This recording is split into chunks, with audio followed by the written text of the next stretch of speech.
अमित ठाकरे यांच्या समर्थनार्थ भाऊ आदित्य ठाकरे यांनी एक पोस्ट केली आहे। नेरूळ इथं शिवरायांचा पुतळ्याचं लोकार्पण केल्याने अमित ठाकरे यांच्यावरती गुन्हा दाखल झालाय आणि यावरूनच आमच्याच राज्यात आमच्याच दैवताचा सन्मान नाही करायचा तर कोणाचा करायचा असा सवाल आदित्य ठाकरे यांनी उपस्थित केलाय।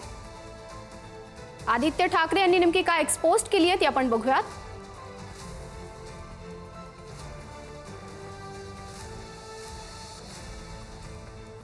आमच्याच राज्यात आमच्याच दैवताचा सन्मान नाही करायचा तर कोणाचा करायचा। ही दडपशाही महाराष्ट्र जुमानणार नाही।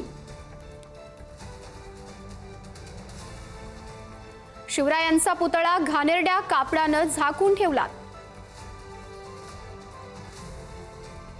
काल अमितने शिवरायांचा अपमान सहन न झाल्याने त्या पुतळ्यावरचं कापड काढून अनावरण केलं। महाराजांचा सन्मान राखला तर तुम्ही निर्लज्जपणे त्यावर केस करता। मोडून काढू ही दादागिरी अशी एक पोस्ट आदित्य ठाकरे यांच्याकडून करण्यात आली आहे।